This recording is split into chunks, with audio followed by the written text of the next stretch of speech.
This is Eyeafrica TV on Monday, of course, 4th of August 2025. Welcome to the week's premiere edition of the Good Morning Africa program right here on Eyeafrica TV and wherever you are around the world. Thank you so very much for joining us.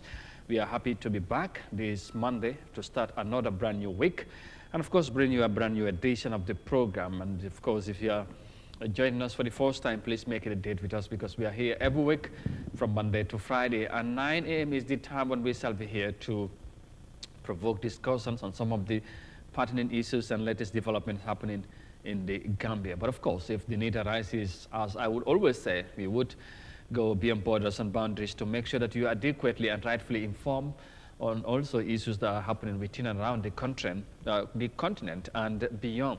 So once again, thank you for choosing us and welcome. I hope you had a great weekend. Within each and every one of you, a fantastic week ahead. And so it's good to be here again, and we will take time to reflect on some of the major issues and developments, and of course look forward to some developments again. So once again, welcome and thank you for joining us. Mbokk yi ñu ngi leen di nuyuwaat beneen yoon fii ci Africa TV amaat mbégte dellusiwaat ci beneen édition Good Morning Africa comme niñ koy àndee ak yéen ñu waat mbégte waaye santaat yàlla bi nga xamante ne may na ñu dellusiwaat tey ci altine ji la yemook ñeenti fan ci weeri August 2025 mu doon mbégte bu mag a mag ñuy fas yéene waxtaanee réew mi ak tolluwaayam comme ni ngeen ko xamee waxtaanee réew mi ak tolluwaayam mooy fexe waxtaanee lépp li nga xamante ne dafa yitteel askan bi mun nañoo waxtaanee ci yu bari ci mbiri politique ci mbiri économie ndaw ñi ak mbay mi ci yu bari daal li nga xamante ne dina doon lu am solo su ko defee ñu ngi leen di ziar di leen ñaanal jàmm fi ngeen munta nekk ci biir réew mi wala ci biti réew di ànd ak ñun ñu ngi leen di gërëm bu baax ci ànd bi waaye tamit ci safo bi ak kóolute bi di leen talalaat bu baax ci jotaay bi ñu ngi jógee ko ci weekend bi ñu am yaakaar ne am ngeen weekend bu neex a neex ñi ñaanal ñëpp weekend bu ànd ak jàmm wala week bu ànd ak jàmm ak yokkute yàlla ko tamit yokku jàmm ci réew mi su ko defee am ngeen ci jotaay bi dama cee feggoo ak suma directeur Modou Mohamed Niang borom Costa Road borom West Coast Region waaye it moom mu ne moom mooy capitaine Niang wala moom mu ne CDS moo ko def capitaine maanaam xaw ma nag loolu naka la waaye ñoom Emel ñoom dañ ko endorse ba di ko ay général loolu def ma jaaxal but anyway jërë ngeen jëfati ñu ngi leen di gërëmaat bu baax ma jox ko kaddu gi mu nuyoo bu pare incha allah ñu tabbi ci waxtaan bi directeur nuyu naa la noo def. alhamdulilah Amadou. naka suba si. sant borom bi rek. weekend bi. waaw sant borom baar mi rek. neex na. waaw alhamdulilah sant yàlla parce que taw am na. waaw taw am na moom. te bu nawet bi commencé ba léegi. taw bu yem nii. waaw leen wax ne mu ngi door a am. donte leen ndox bu bari na am na ñu yàqal nelaw. waaye sant yàlla parce que nawet moo demee noonu. waaw waaye anyway am na yaakaar bu baax si parce que nawet Amadou. su tawutee rek problème lay nekk. big time. te ba léegi am na dëkk yu bëri nawet dañ koy dégg rek loolu nag mbiri borom bi la. moo tax bi ñu gisee ndox mi. donte la sax am na ñum sonal waaye sant yàlla. waaw parce que si yàlla mayewul amul dara lu muy defal nit ki si noonu rek.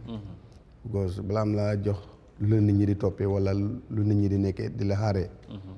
foog mu teg la lu ñëw muslu bët bu set mooy mu teg la balaa wala mu teg la musiba doolu laa indil jàmm. waaye ñun nag moom duñ ko dee xamee noonu ba sant rek niñ ko commencé yàlla na ko yàlla yeggali. allahumma amin. dinaa wax suma ñaan gi rek yàlla bu disast am liggéey si askan bi. waaw loolu de am parce que ñoom bu ñu amee liggéey si askan bi dañoo sonn te duñ si mun dara. parce que tuuti la ñoo yóbbul gars yi rek su ko defee nag. mu yem fa moo tax yàlla bu ñu am liggéey si barke Nabi Moustapha yàlla may ñu ndox mu yem rek. barkeel nawet bi nit ñi tiit neen si. ba ñu bàyyee lépp borom bi because moom mooy lépp borom fépp ak lépp. lu ko neex mu def faxalu li maa yurit mooy borom loolu. yàlla nañu dimbale rek. si barke Sidina Muhammad ba mu barkeel ko parce que nawet su baaxutee rek Amadou. dafa yéeme trop. fii suy neex rek fële moo baax. te li ñoo dundee yëpp si nawet lay jógee wala si mbay lay jógee.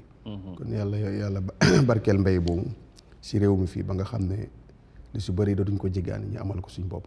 amiin waaw loolu am na solo waaye am mbégte bu baax si santaat yàlla mu ñu mayaat ñi ñëw toog fi depuis Friday leen fi jógee tey altine ñi ñëw toog fi loolu dañ ko sant bu baax a baax ziar la itam naka landankoon naka safidin xam naa tam yooyu ñëgul yoon bi gaañ si de naka sa paak bi tam mbooyo paak mu ngi dem naka mbooyo paak tam Mboyo Fil. Mboyo Fil Mboyo moom géej naa fa. non tay da ngeen a change tur bi nag paak ngeen ko ooyee tay mi. non xam nga dafay souvenir dafa baax tur bi dañ ko bàyyi mooy bi mu da ngeen ko faa bàyyi rek.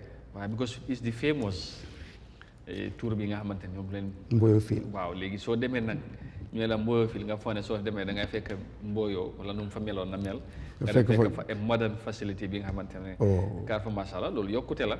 waaw léegi nag waaw. loolu foog naa ne even su fekkee ne sax def nañ ko maybe Serekunda Central Football Field wala mini stadium whatever ba tour bi moom xam naa ne Mboyo Field moom loolu moom du mu safar moom waaw non loolu du mu safar parce que mooy tur bi original tur bi la te daf si yàgga trop daf ko judduwaale boobu du neex a génne waaw waaye sant rek insha allah definitely waaw di am yaakaar nag incha allah liggéey bi dina pare léegi. incha allah waaw xam naa ne nag li ci des bëreetut but we keep hoping. kon picc bi moom is okay now. non picc bi moom ba picc bi kay moo des foofu lay nekk di finalize. kapel la wala ñax. non grasse la ñax. grasse ok. waaw yéen a ngi si kaw de mbaa am ngeen fa ay pompe yëpp kay. ak la nga. pompe yi day mën a arrose def ndox yooyu. waaw xam naa loolu yëpp dinañ ko liggante. ok boxol lay nekk xam naa. hopefully I think so. pavilions. non loolu pare na pavilion am ngeen i pavilion like rek suma pavilion yow yàgg naa pare loolu pare si na ñaari fees yi yëpp yëpp waaw ci benn side rek waaye xam nga foofu yaatuwut noonu so ñaari pavilion kay mu ngi fa all right waaw dressing room am na referees room is done toilets yi everything is okay standard toilet kay yow tamit ministre yi moo ci teg loo xam ne soo Bakary la xam nga moom yëfi nguur la moom fu mu jàpp moom waaw duy raba de liggéey baax la yéex rek. contracteur non waaye ifi Amadou post contracteur bi dafa féel. waaw second one bi tamit ñëw na tàmbali yaakaar am bon ba léegi moom tamit affaire yi grâce bi moo nekk problème tàmbali nañ dem ba si biir yëf yi xala stop ak yooyu so waaye ñu pousse ko indi keneen.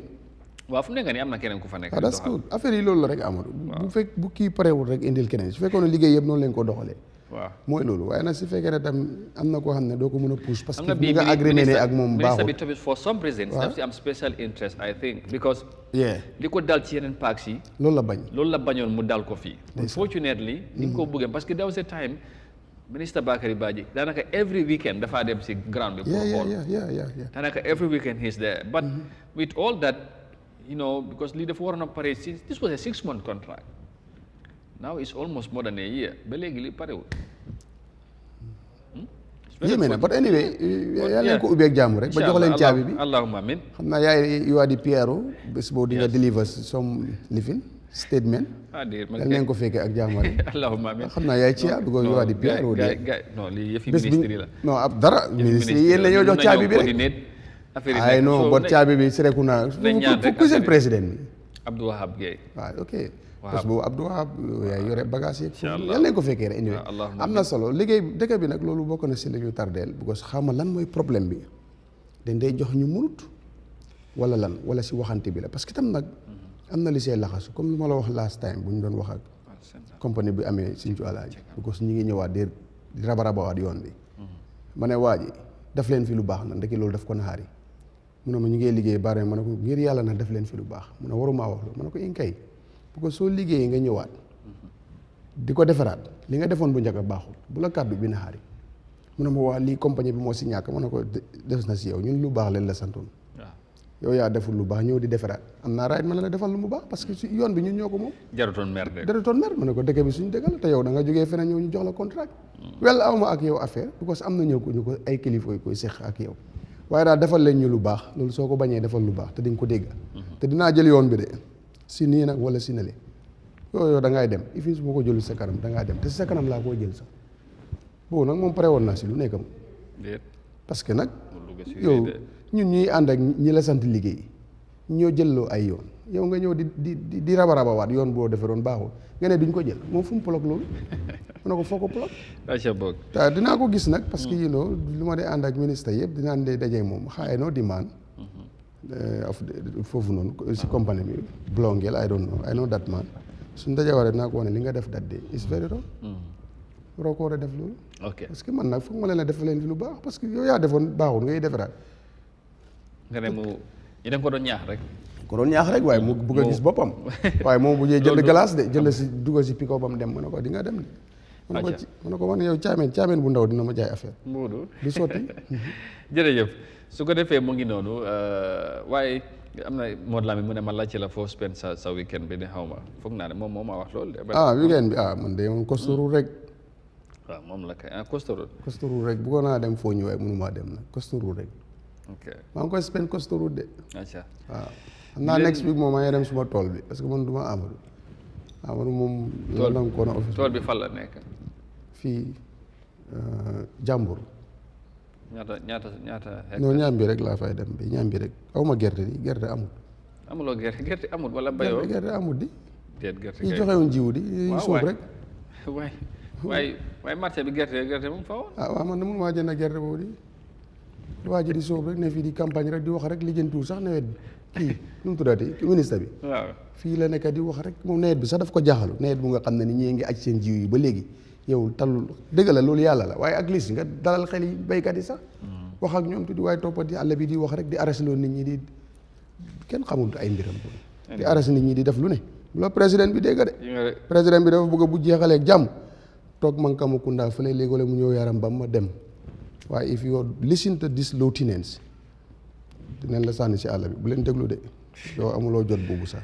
all right jërëjëf thank you very much it's already 9:30 according to our studio clock su ko defee ñu gërëmaat leen bu baax quickly ñu jël short commercial break and appreciate jaaweel ñi nga xamante ñoo ñu gunge ci programme bi den buñ fa jógee ñëw nuyu some of yi nga xamante yéen ñi nga xamante ne na ngi ànd ak ñun ci comment section bi and right after that we would quickly head to Turkey to speak to the president of the Association of Gambian Students in Turkey about the welfare of the students there and also some other issues before we welcome our guest in the studio. So stick around with us. Let's take a break and come back shortly.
All right, welcome back. This is Eyeafrica TV, and you are watching the Monday edition of the Good Morning Africa program right here on Eyeafrica TV. And wherever you are around the world following us at this moment, we want to say thank you and welcome to the program once again. And please never feel shy or hesitate to share your comments with us. They're pretty much welcome. We always appreciate to hear from you. Su ko defee ñu dellusiwaat rek quickly.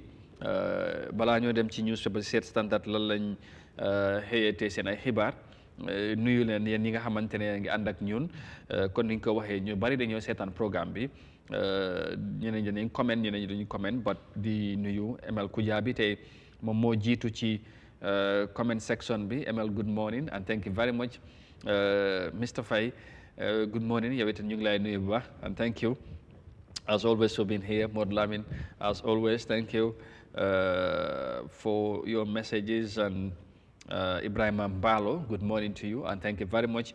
Wow, the love sign or the heart for sharing it, we will appreciate it. But equally, never forget to hit the like button. We'll always appreciate that too, and thank you.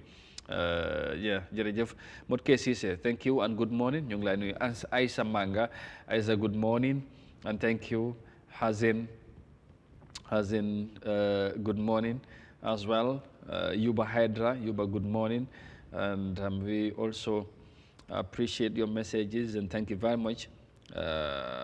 Ibrahima Lo Sinthiou Njabo Sanjal foog naa ne mu ngi Spain thank you Ibrahim suma Toma Amadou Ndaw Toma good morning and thank you Awa Jallow jërëjëf naka suba si and thank you all. So those are the people who so far have shared their comments with us, and we will appreciate that. And of course, you can also rightly do so. So quickly, new Denmark Standard newspaper and check on the. Okay, then we will come back to we will. Then ñëw ci loolu in a bit quickly. Bala ñoo check newspaper si ñu jéem a wax rek ci leneen quickly because bëgg naa ñu check loolu bu fekkee ne gars yi suñ paree rek ñu indil leen lan la standard xëyee te ci xibaar yi parce que dafay am solo loolu tamit ñu indi ko ñu gën a yaatal waxtaan bi ba xëj na balaa ñoo ñëw ci loolu rek mon ñang waaw saa mu ne ma ci la weekend bi naka làmb ji ok li Demba ji xam naa oncle Sall moom daf ci am interest waaw làmb ji Franc de moom lu mu waxoon dëggal na ko xam nga taalibe xalifa général ku limbar la mooy xalifa de king xalifa roi bi xalifa bi la soo da ngaa gis ne ni def na woon fa woon rek daan na booy bi te xam nga ñun Modou Lo mooy suñu champion moo tax kon kontaan nga moo tax ñu farle booy bi parce que booy bi dafa jël Modou Lo def ko brodam Modou Lo sax ñëw na si làmb ji démba boo ñaatam ñëw na ndokkeel si doom ndeyam but anyway yàlla may na ndam Franc jël bu amul benn werante parce que daan naa ko wax gars yi nag 79 bon 93 bon su leen bëggee emale doole da ngay nax sa bopp foog nag bul wax naa ko som fans dem ma leen bu leen gis jëmm yi rek waaye yéen da ngeen bëgg a nax seen bopp xale ak mag mënuñoo tolloo doole dina am mag bu nag am xale yum tollool doole waaye du kii nag kii soo leen xoolee nu mu am nga bëgg koo emale ak Eumeu Sène bu doon Eumeu Sène booba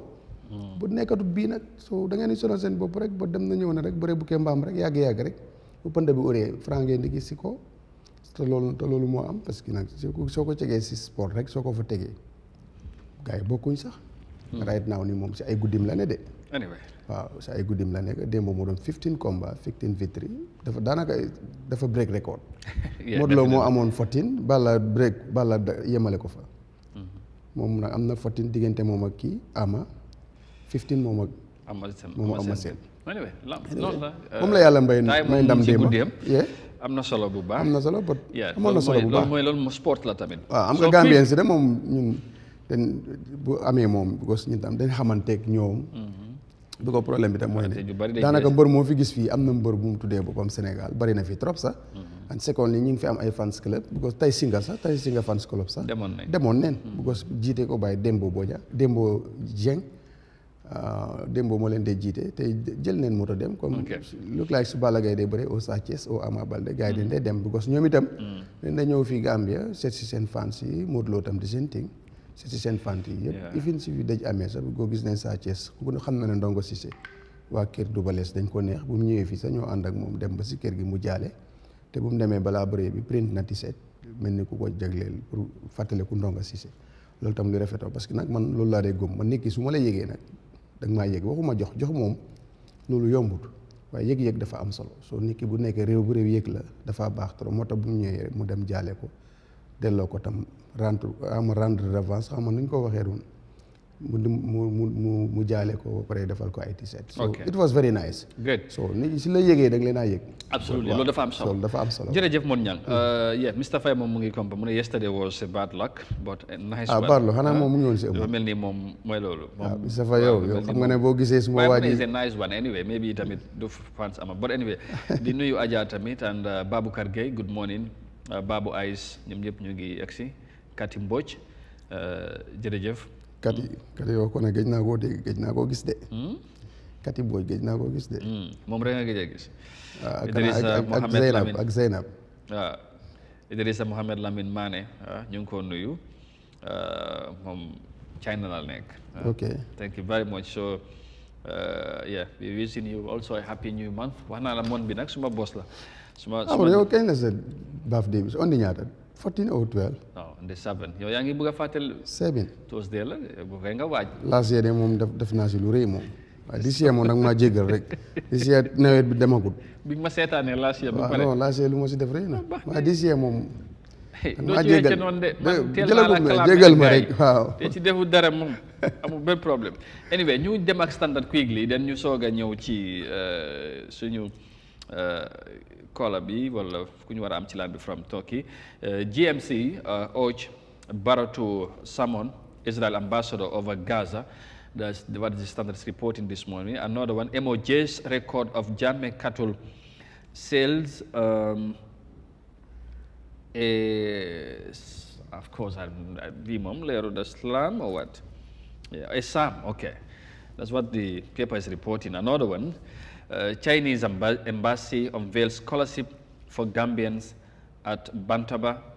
And the Standard also reporting PIU shooting survivor breaks silence. 5 GRA staff enrolled as legal practitioners. Gambia wins Norway Cup under 17 title. UDP diaspora raises over $111,000 at Seattle convention. And finally, Gambian diaspora sought debt in US. No, billahi bi mom daf ma naxari demba ma gisee lii billahi man ñii xawma lan mooy seen problème téye nit ñi di leen fetal rek kenn US la nekk wala UK US ok ku ñu rey noonu billahi dañ ko fetal dañ ko sot ñaata years old so fa xalel la sax ama billahi am jabaram foog naa doomam yéen ñu ngi fii ok you know man bi maa wax ni foog naa UK la de wala US la no US ok it was foofu la lii yomba amee America moom xam nga kenn xamul lii lan la but ñu ngi ko mi ngi masaw ay mbokkam di ko ñaanal yàlla yërëm ko te xaare ko àjjana ndaw la te xam naa ne dina métti na lool ngay moo tax boo te ñun dañ war a sidaa suñu bopp léegi ñooñu ñoo laa ñëw di la presse naan la human right fii seen réew yi nangam ngay déglu ñooñu doo doxal sa réew mi si nu mu war a demee lu kat lii dara du si dee génn seetal ba pare ñooñu nag ñoom ñoo laa ñëw soo fi lifine ñu naan human right soo lifine fii ñu naan na leen te xoolal li xoolal lu day xew seen dëkk yi te next minute nothing dara du xew it's a problem don't listen to them just defal sa liggéey bi def ko nu mu war a def lu baax si sa askan bi def ko defaral sa askan bi yëg sa askan bi defal sa réew why you are listening to these people nga xam ne ni suñu reyee foofu sa doom sax duñ ko lijjanti duñ ko yëg sax affaire yi jar na bàyyi xel de because lan xaalis bu ngaa lebee si ñoom xaalis bu ñu laa lebal te yow kenn du xam xaalis bi lu si gën a bëri askan bi liñ say jëriñoo duñ mus sax 5% bu ko li si des yëpp si seen oto yi gaz wala moo dem ba jeex tukki liñ leen a fay ak yooyu noonu luy si askan bi di bénéfice du bëri te askan boobu ñoo koo fayaat lii kenn xamul lan la noo ko tuddee sax doo ko xam c'est un problème Africa waay yéeme na de amal yéeme na trop man anyway yàlla baax na definitely dafa it's really sad but comme ni ma ko waxee xam naa ne maybe Gambia government bi surtout di foreign ministry danañ inquire xam lan moo xew lan moo xew ba lii am parce que lii tamit you know dafa métti but this is not first time. Very sad as well. This is not first time. You know, no, of course, it's not the first time. Li fa xewoon yëpp ba léegi amuloo kenn ku la mën a wane lii la siiw lii mooy result si buñ ko lifi ne lii la bul ko yaakaar si bii tam yenn yàlla musal ñu fa nekk rek ba lii bu mu leen dal rek ay Gambien si foofu noonu wala africain si sax ñaan rek de war soo fi yaakaaree result yi koy leeral fii dafa am ñaan rek. All right. PIU shooting survivor break silence mooy police officer who survive shooting bu amoon ci traffic light bi Sukuta finally wax na loolu lañ wax xam nga nag lan la wax jigéen bi depuis boobu ba léegi daanaka dégguñ ko waaye wax na rek dégg naa kuy wax ne mu ngi xaloon naan nekk di si ay jafe-jafe de dama dee gis papa am na fu ñu dee dajee julli jumaa moom kosturut yee anyway man kooku boobu mën na kooku xam naa ne boobu la su ma gisee nii si picco la xaw ma papa moom dama ko dee dañ dee mét su ma jullee si jumaa boobu nekk si boori suma gars yi waaye su dul loolu I don't know nothing about it waaye lu mu wax waxuñu lu mu wax de am naa mu ngi si story bi waaw but anyway si dee yaramam la daal na si gars yi taxaw ñu jàpp ko dimbale ko ba nga xam ne ni yaram loolu du si jëlee loraange parce que nag moo si muccoon te affaire bu doy waar la because loolu moom ba léegi sax fan naa mu ngi si yoon di dem te askan bi ñu ngi see xaar li fan la wanante di mujjee ak gëtam waaye moom mu nga xam na nag moom moo si gaañoon si fekkee mbiri yaramam moo tax muy wax wala lu si nekk ak yelleefam na ko si gars yi jàppale fexe ba mu jot si ak yelleefam si mbiri yaramam si léppam pour mu delluwaat normal loolu de suñ ko defee dina am solo bu baax. ok xamaguñ lan la wax ba ñu ngi jéem a seet xam naa ne bu waxee. you know den bala bu ñu si readee story bi danañ gën a xam. incha allah naka la. you know so quickly ñu ngi war a move on jéem a am Gambian students yu nekk Turkey ñu ngi leen war a am ci line bi pour waxtaan président bi. But of course amaguñ ko ci line bi but dañ génnee bataaxal pour daal di wane li nga xamante ne moom mooy di welcome new students yi nga xamante ne ñoom ñoo war a ñëw foofu waaye tamit bëgg nañoo xam lan moo tax ñu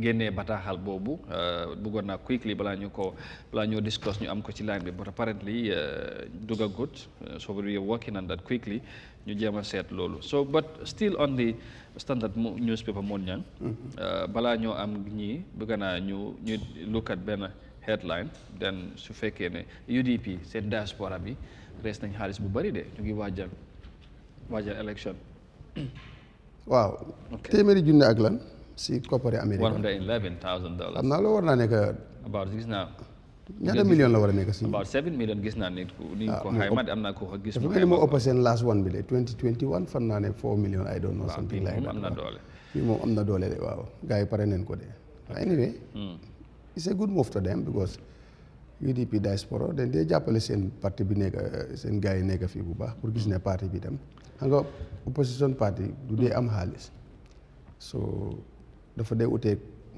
ku mbenn si nga xam ne businessman yi dañoo ñëw di si def di si sotti pour jàppale la because of their interest so dafa uteeg trop ak opposition bi businessman bu see defi dafay làqu because du ñemee di sponsor opposition party fekk ku nekk si nguur mu koo xam donte la dina am ñu taxawee nag ñaari mbir si élection amee foog mu am ñu taxaw ñaari tànk ngarale loolu duy ñàkk because yaa ngee sóoraale su kii ñàkkee fekk kii dem jëflante woon nga ak moom because businessman interest am rek te nguur gu fi nekk kooku laa demal su élection ñëwee nag dana am ñu ngarale def si pet jàppale opposition buñ foog ne mun naa sonal nguur te ba pare nag feeñ si nguur fekk loolu yëpp mun naa am loolu yëpp is their card and it's normal because they are ñoom seen interest leen dee seet so moo taxit nag buñ seetee seen interest after the election pour nga régler leen dafaa nekk problème because dafaa fekk ñoom réglé woon nañ la bu yàgga so nga foog ne réglage boobu mbaax la fekk non just their interest bi moo tax they will take it suñ la joxee millions and hundreds and take millions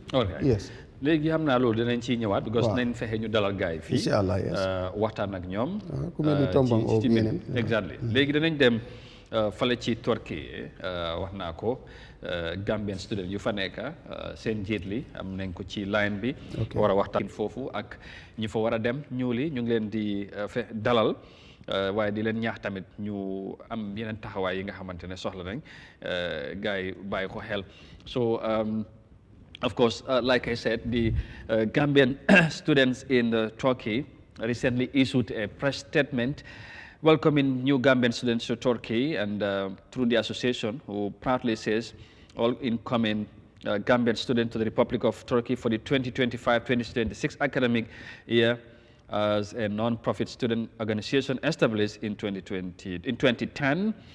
The association exists to serve a unifying platform to all Gambian students pursuing education across Turkey universities. Now we want to discuss more on this. That's why we are glad to say we have the president of the association on the line, Mr. Ali Job. Mr. Job, good morning and thank you for joining us.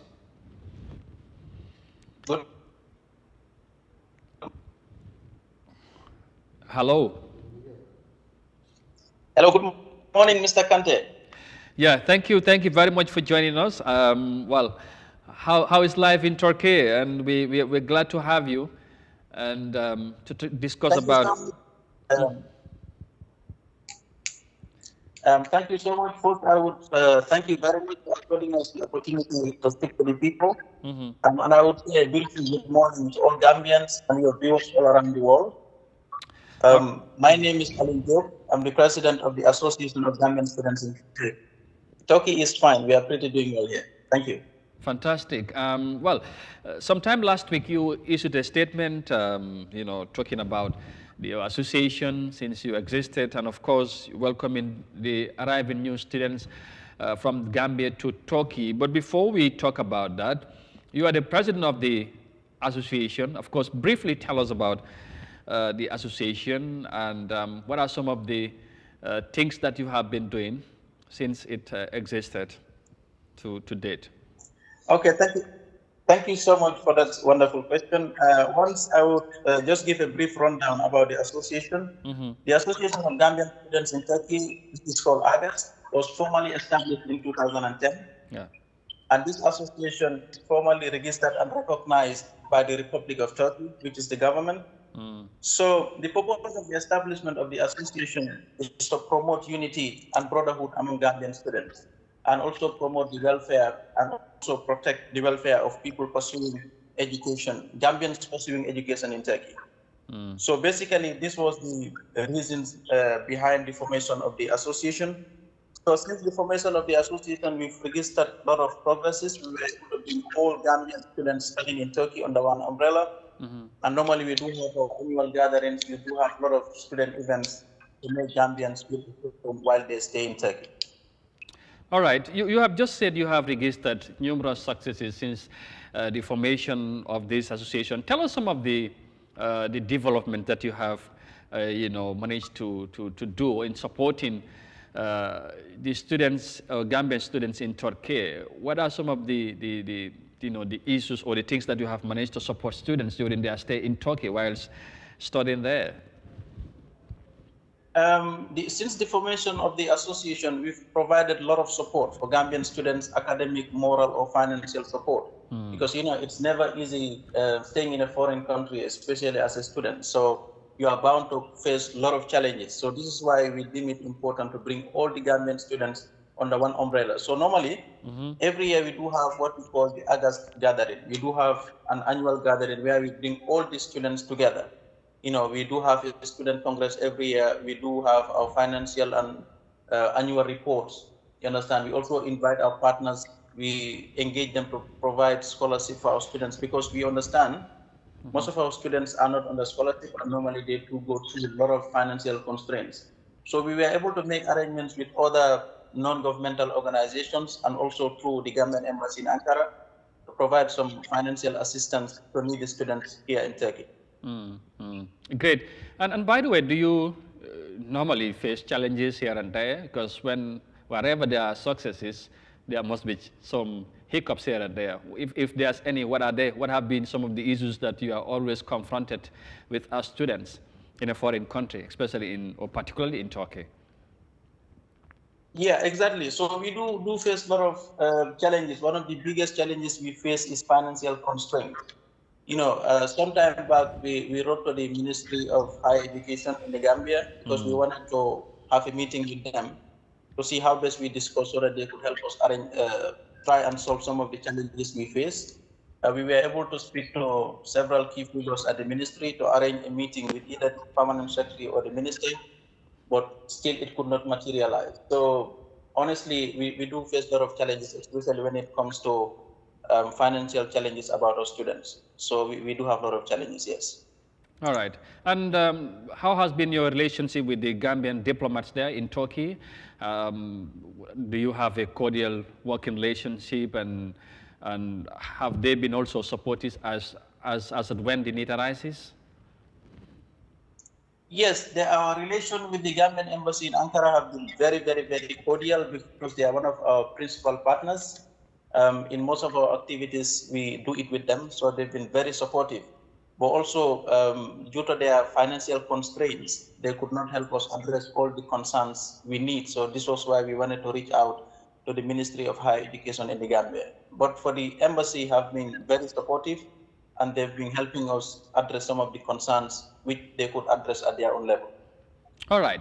Now, in your statement, you have, welcomed the new arriving students in Turkey for the 2025-2026 academic year.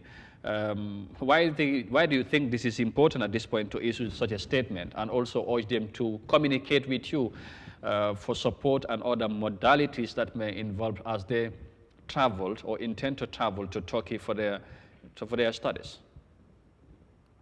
Thank you very much, Mr. Kante. This has also been one of the challenges we face as a student community. Normally, when we are expecting new students, we do not get any prior information before they get to Turkey. So if they get here, we find it very difficult to establish connections with them or to help them settle or integrate into the Turkish society. So this is why this time we wanted to reach out. That was the purpose why we prepared that press statement, so that the new Gambian students coming here to Turkey in the academic year 2025-2026, so that we would get a prior information of them coming, so that we would make arrangements to pick them at the airport, help them register at their universities, and also, help them with other legal and other technical issues. Because if you travel to a new country without knowing anybody, it is very difficult to settle in the beginning. So in the past, we've experienced some problems because some of the students who would be scammed, or they would meet with these fraudulent guys. So this is why this time we wanted to get direct access to them, get their contact details, make some arrangements with them, so that we would know when they'll be coming, so that we would make the necessary arrangements so that they'll be comfortable when they get here. All right. So far, basically, that was the purpose. All right. And the statement was issued sometime last week. How has been the response so far? Have students started communicating? If so, have you started doing some of the needful to support them? If not, what would you again tell them if they are listening, or if they were able to listen to you at this point?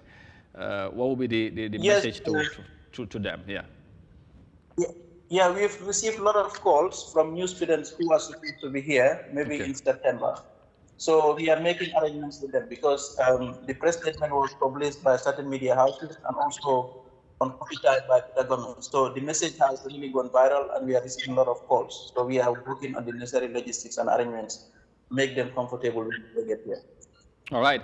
Thank you very much, President. Finally, on a final note, if there's anything that you may want to extend to your fellow students, or, of course, students that are also intending to join you there in Turkey, or parents listening right now, what message would you want to share with them before we end this conversation? We want to thank you so much for joining us this morning. Okay, thank you very much, Mr. Kante. Just my last message, I would want to appeal to all Gambian students. Hope travel and come and have a... well, we're having some issues with the line there. Mr. Ali Job, president of the Gambian students in Turkey there, was trying to share his final message to his fellow students and maybe parents also who are listening to this conversation. But we want to thank him once again for joining us this morning to bring light to some of the issues that they are faced with, and of course, encourage new students intending to travel to Turkey to pursue their education to communicate with them. No, it's okay. We're gonna end it there. We want to thank him. Thank you very much for the conversation.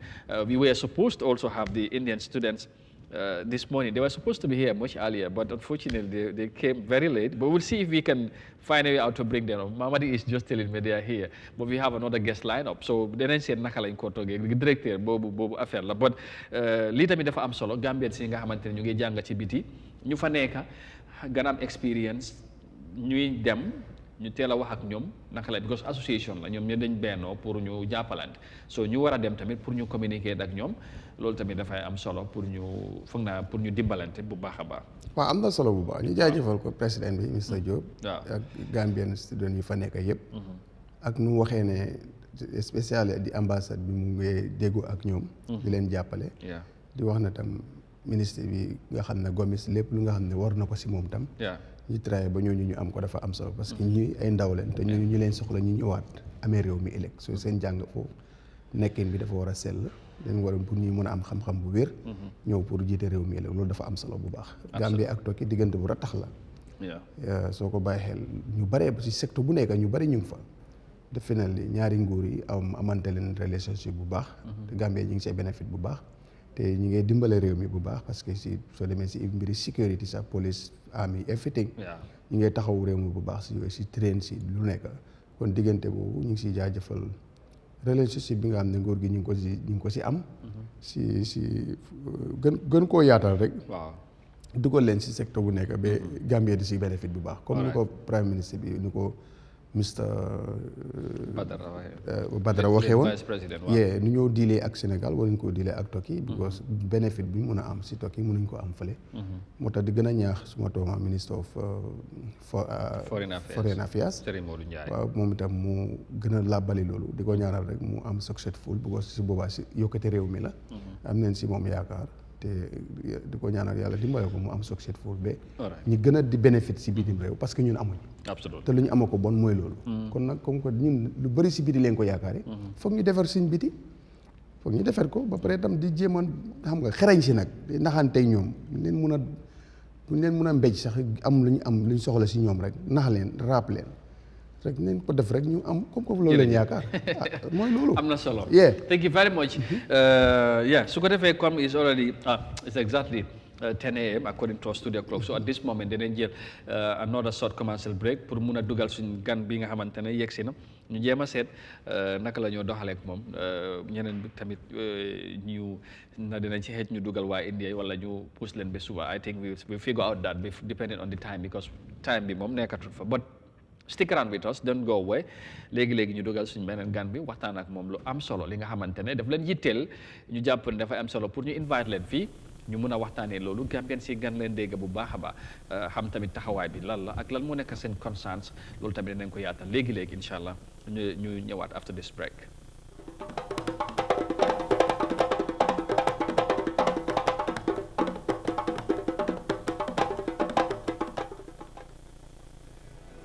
To ensure food security and affordability for the Gambian people, Jar Oil Agro-Food Depot introduces jar rice into the local market. The 50 kilograms jar rice is 100% broken white rice, fresh from India with high varied quality. Jar rice is available at all Jar Oil petrol stations across the country at a wholesale price of $1,950 and a retail price of $2,000. Contact Jar Oil on 770-8080, 715-7960, 726-3667 or 784-2139 or yet still on 733-01-321. Jar Oil Agro-Food got you covered for all your quality rice needs.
Welcome back and thank you very much for joining us. This is Eyeafrica TV and you are watching, of course, your favorite and widely followed TV morning show in the Gambia, the Good Morning Africa program. The program, of course, comes over every week from Monday to Friday. And of course, 9 a.m. is the time when we shall be here to provoke discussion on some of the pertinent issues and development in the Gambia. So, good afternoon, gërëmaat leen bu baax ci ànd bi ak Eyeafrica TV gannaaw first half bi ñu dugg ci ñaareeli xaaj waxtaan bi ñu am mbégte nag dalal fi Père Ndiaye nekk ci nga noonu la right ok exactly nekk ci bokk ci Gamtel staff ñi nga xamante ñu ngi demand transparency over privatisation and benefits yi nga xamante ne ni ko Standard reporté last week daf leen concern so moo tax bu loolu xewee ñu fii ne na important pour ñu invite leen fii moo tax ñu ki nga xamante ne mooy père mu teewal leen fii ñu war a waxtaan ba xam lan moo nekk ñoom seen ay concerns ak lan lañ nekk di demand ci privatisation bi nga xamante ne ñu ngi ko war a def gamteel ak benefits yi surtout ñoom lal seen njëriñ ci mbir mi lan la père welcome ñu ngi lay nuyu di la bàyyi quickly nga nuyu ak Gambie nga nuyoo Gambians ñi nga xamante ñu ngi lay seetaan fii ci biir réew mi ak ci biti réew. Thank you for coming. Welcome. Thank you so much. Good morning. maa ngi nuyu everybody, especially the concerned staff of Gamtel. ñoo xam ne we've been together since January 2025 ba léegi ñu téye bañ a bàyyi because feel nañ ne we have issues ak suñ management bi so ñu bëggoon koo trash out because bindoon nañ pétition January moo ñu boole ba léegi après bindaatoon nañ beneen pétition was it 3 weeks ago so maa ngi urge everybody di ñaan ñëpp both Gambia and diaspora and everybody. All right. Well, yéen ak management bi yéen am issue wala yéen am issues. Waaw. teg daanaka mun naa wax ni sax nga expel na ñu pour ñu gën a understand lan mooy problème bi yan concern as staff ngeen am dégg naa mbiri transparency dégg naa ay benefits ngeen am so da ngeen bindal petition letter to them gars yi respond nuñ wala lan moo xew. waaw early January dañ bindoon pétition. January 2025. waaw dañ bindoon pétition. Pétition bi was particularly on salaries. Okay. amoon nañ demandes suñu bindoon about 10 demands. waaye first of all salary bi was very important. because dañ dee feel ne. soo liggéey ba weer bi dee. waaw wala dañ ne ku liggéey ba bala sa ñaxa di wow ñu fay la. waaye da nga gis ne around January. December January liggéeyoon nañ ba ku ñu imagine from January December 1st ba December 30 xam nga loolu benn weer la. waaye pétition bi ñu ngi ko bindoon on the 28 January boobu salary amutoon soo jëlee 30 bi ak 20 bi nga boole ko xam nga loolu 50 days la. so it was very devastating because imaginal ngay liggéey amuloo xaalis fayuñu la salary ba pare still la nga war a dem report yi so boobu was very important. salary bi was very important around that time boobu mooy first pétition bu ñu binda so am na yeneen ak yeneen du fa nekkoon ñu ngi doon demande tam suñ social security naka suñ credit union bi. because dañu daan deduct après duy egga si union bi. because comme union bi xamul ñu. compagnie baa ñu employ waaye léegi union compagnie mooy ko suñ diggante union bi léegi ñoom suñ ko deductee ñun suñ salary duy dem si union bi loolu dem na almost 3 years so ñun demoon nañ ba check loolu noonu ba xam ne loolu yëpp nekkul di dem so bindoon nañ loolu. xam nga ak social security boobu definoon nañ ko ba pare tam GRA bi da nga gis ne man tey su ma war na fay moto mënu maa fay moto normal ma war a fay $100 waaye léegi da nga am pour fay normal because sa tax bi nekkul di dem GRA loolu noonu yëpp ñu ngi ko bindoon ba pare tam ñu ngi doon ñaxtu tam affaire yi naka office yi. am na office yoo xam ne comme sanitary bi desoon na. loolu yëpp ñu ngi ko doon ñaxtu waaye tam bu ñu demee ba am meeting ak suñ management bi li ñu doon expect si ñoom ak li xew is quite different. because that day bu ñu génnee when was it January 20. waaw. servoon nañ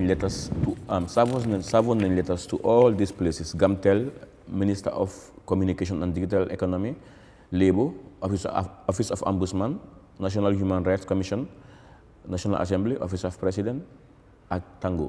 ok yóbbu ngeen lettre si fii nii yëpp. waaw that was January. waaye that same day. am nañ call from the minister.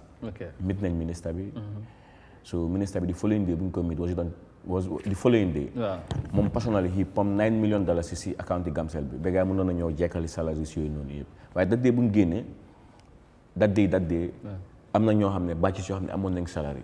waaye yéen si ngeen bokk. non man fekk man amoon naa early payment because dama doon dem Christmas. waaw Christian la ma doon dem Christmas ma dama am early payment. waaye comme after bu ñu génnee that same day. half of the staff amoon nañ salary so ministre bi bu mu pompé 9 millions ci account yi pour gars yi mën a jekkali yeneen salary yi it was okay. waaw. all right léegi problème bi yaa ngi wax January. January la tàmbali or it was built before January ak lan moo tax ngeen bàyyi ba January ngeen commencé wax bu dee yàgg na am wala problème bi si la tàmbali. waaye dama foog ne puusante soo leen puusante ba ci tabax bi. si maraaj bi soo eggee foofu di nga fippu. man nag personnellement lii dama doon wane comme rek it was like lu war a am la rek because du woon dara dama feel ne rek ndimbali yàlla la rek because yàlla moo ñu war a dimbali rek moo tax mu poussé ko ni mu ñëw décembre January bi ba nga xam ne staff bi yëpp bokka pour ñu mun a form a concerned staff suñu la waxee concerned staff doesn't simply mean that it is staff association because bu ñu waree génn a bàyyi January boobu noonu. waaw call nañ staff association bi pour wan leen ne dañ am interest pour def lii waaye ñoom lu ñu wax mooy ñoom bokkuñ. te yéen ngeen bokkee si staff association boobu. non ñun bokkuñ ñun concerned staff lañ dañ form suñu bopp as concerned staff. non xam naa concerned staff si da ngeen am concern ngeen wax ko di staff association. waaw président bi boo ndax yéen da ngeen bokk si association bi are you members of the staff association. non bokkuñ. bokku leen fa. dañ concern suñu welfare rek ñu gis ne lii lañ bëgg pour mu happen. ñu ne waa staff association bi is not Gamcel staff association. kañ of course. but you are not members of that association. we are not members. da ngeen am seen own concerns. waaw ngeen wax leen ko.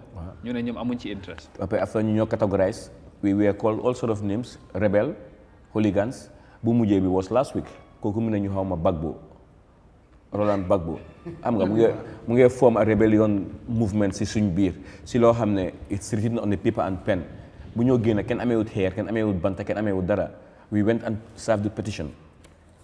You can even attest it to media house yaa ngi fa woon. waaw media house yi mën nañoo attest ne even pour ñu amul benn loo xam ne dañ ko alta sax woot ba nañ ko alta ñu fa nekkoon ñëpp staff lañ.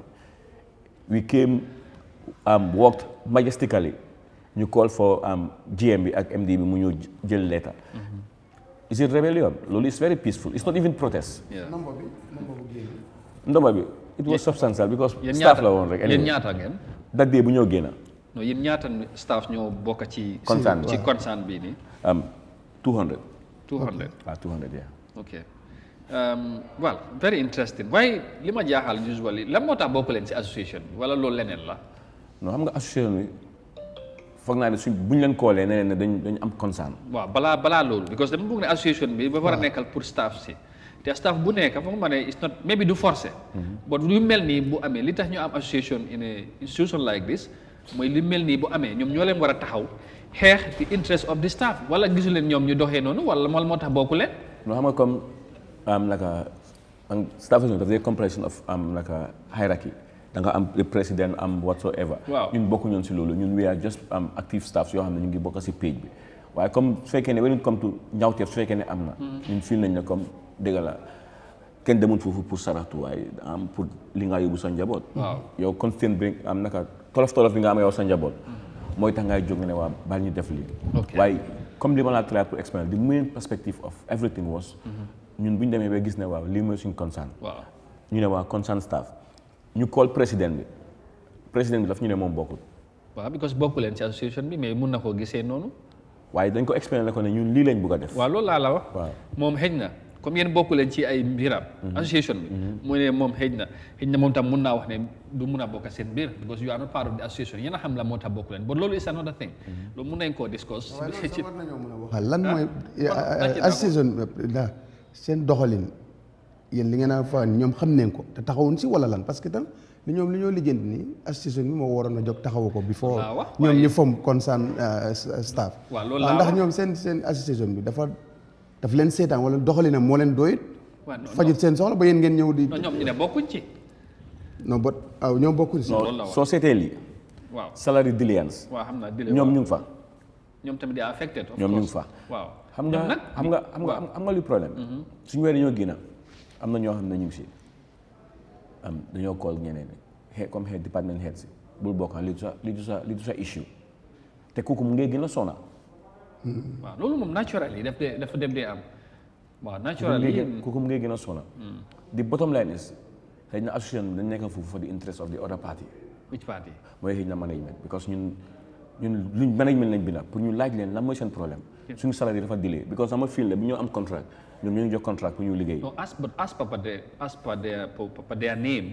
tour bi staff association. waaw ñoom their concerns dafa war a nekk the welfare of the staff. ñoom ñoo war a xeexal staff si lu ma understand usually staff association loolu mooy njëriñ bi jafe-jafe yu mel nii bu taxawee ñoom ñoo war a approach management bi challenge leen figure out a way out pour challenge but bu fekkee ne tamit nag yéen bokku leen si xam nga loolu moom man loolu suma loolu suma concern bopp because foog naa ne xaw ma lan moo xew mais bi ñeneen ñi ci bokkut but xëy na waaw nga ne bokku leen ci lan moo tax bokku leen ci ba balaa concern bi di am loolu is another thing but xëy na waxtaan bi kon xëy na loolu xëy na bokkut ci waxtaan bi moo tax bëgguma see sori waaye bëggoon naa fiil ne da ngeen ci waroon a bokka pour xeex bi mun a yomba but léegi yaa ngi wax ne affaire salary right loolu moo nekk di main issue ak dibi but wax naa ne balaa January 2025 ndax da ngeen doon receive seen salary yi regularly wala balaa loolu la problème bi start da ngeen ñëw ba December January ngeen fiil na léegi payment bi has not been coming kon nu mu war a ñëwee ngeen fippu ngeen you cannot go beyond January te fekk receive leen salary ndax loolu la mbir mi xewee because ñun yàgg nañu dégg report ne Gamcel ñu ngi am financial problem institution bi mu ngi struggle even pour fay staff si commencé na nekk problème léegi government moo dee subvent ñu mun a fay salary ndax luy depuis kañ nga réalise ne nekku leen di receive salary comme ni mu war a demee wala ndax January la mbir mi tàmbale December January la after ngeen start ne wax ne no you cannot be at this anymore. xam nga normally salary 26 lañ ko dee fay. waaw so su passé one day rek kon foofu problème am na te comme around loolu noonu ñu ngi ko doon dunda waaye dañ dem egg January xam nga yàlla su leen waree dimbale. waaw dafa am ko indee si anam bu nekk. so dañ ba fil ne December January ñu fil ne boobu yàlla moo ñu war a dimbale génne ñu si lii te lii solution bi mooy lan mu ñëw with a idea def ko suñu mind xool yëpp nekk benn. ñu mën a gis ne waa dañoo muuf lii. pour ñu gis ne at least interest staff bi yëpp la because bu ñoo dem waxuñ ne comme Père Ndiaye wala waxuñ ne kii dañ ne concern staff te concern staff bi loolu is consent because buñ ko raisé people sign and soo seetee page bi we have 200 staff ñoo xam ne ñu ngay déglu ñu ngay understand li ñoo wax ok waaw so I mean ngeen boole seen boppa ngeen binda petition management bi dañ mujjee respond wala respond ministre bi moo respond di following management bi la Gamcel management ñoom lan leen maa ngi ñëw ministre ba tontu di following day mu assure ñu ne suñu management nañ ñu oo waaye suñu management it took them 1 month wala ñu oo after 1 month mooy bu ñu bindee pétition bi waaw after one month xam nga sax yi liggéeykat wala sax suñu ne waajur sax sa doom suñu nee na suma boppa baa ngi métti war ngaa mën a try pour yëpp ko pharmacie wala lopitaan waaye mu jël la a full gross of 1 month mu mel ni weer ak weer te ñooñu ñu ngi ñëw xam nga ñu ngi laaju seen constraint te constraint bi du pour kenn nit comme loo xam ne mooy doxal naka liggéey bi mu yomba ak yooyu noonu so nga gis ne te ñun after waaye loolu yëpp ak lu ñu am patient ñu ngi dem liggéey normal li ñu war si liggéey bi ñu ngi ko def xam nga just ne ñoom ñoo am déliance si loolu noonu you know te feel nañ ne after loolu noonu bu ñu amee meeting sax it was not what we expected because bu ñu demee what happened lan moo xew ci meeting boobu noonu mënuñoo dem into cadre mënuñoo déggoo si cadre lan lañ leen wax because mënuñoo may space bu ñoo waxee suñu waxee lii gars yi wax leneen suñu waxee lii gars yi wax leneen affaire loolu laa wax waaye ñoom lan leen wax li nga xamante ne yéen mun leen koo nangu the only thing lu ñu doon gën a emphasize mooy about our social security waaw non astafurlah am credit union because soo seetee credit union si gàttal mooy yow xaalis bi nga xam ne mën la ko yóbbu si banque bi nga yóbbu ko si union bi pour ñu dencal la ko léegi ñoom su fekkee ñoom ñu ngi ko génne sa salaire ba pare yóbbuwuñ ko si union bi xam nga waaye waxoon nañ ne comme am nañ agreement ak union bi dugal nañ $1 million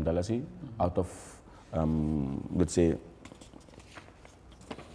out of 13.4 ñu dugaloon nañ $1 million it was a concern because soo ko seetee li ñu doon gën a emphasize mooy union ba nga fa dee mën a save sa xaalis soo amee soxla nga dem withdraw waaye dañu leen mën a access to loan waaye after loolu union bi dañ ko freeze kenn mënut a am access si xaalisam parce que 13.4 bi lan moo li ban lan la mooy credit union bi waaw xam naa amount bi ngeen am foofu noonu wala non comme suñu ko direct duñ ko fa dee yóbbu te 13.4 bi yëpp waaw dafa accumulate waaw almost 3 years léegi fan lañ ko yóbbu ñoom ñoom mënuñoo justify loolu noonu mënuñu koo justify moo tax ba léegi ñu nekk si lii because xam nga it's very important su fekkee ne sa xaalis mënu la koo denc sa kër di ko dénkaane nit soo ñëwee di ko laaj mënul laa wax fan la ko dugal as a management. waaw as a management. So you as staff ngeen am problème ci loolu. waaw ñu am problème so dañ jël seen xaalis as staff ba mu am 13.4 million. waaw